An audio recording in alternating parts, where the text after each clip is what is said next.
GnRH, which is a hypothalamic hormone, is needed in reproduction and acts on option A, anterior pituitary gland and stimulates secretion of LH and FSH. Now, gonadotropin releasing hormone, that is GnRH, is secreted by the hypothalamus and stimulates the anterior pituitary gland to release two hormones.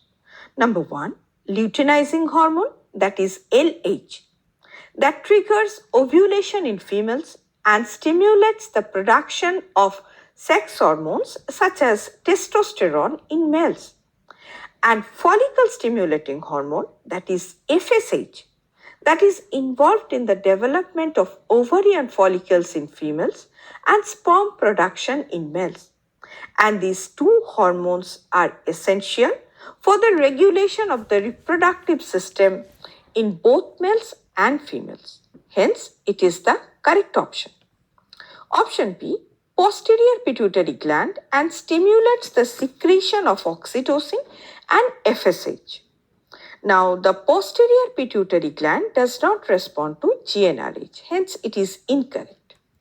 Option C, posterior pituitary gland and stimulates the secretion of LH and relaxation. It is also incorrect. As already stated, the posterior pituitary gland does not respond to GnRH.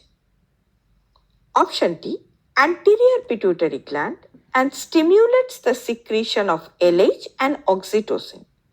It is also incorrect because GnRH stimulates the anterior pituitary gland to release LH and FSH, but oxytocin is synthesized in the hypothalamus and secreted from posterior pituitary.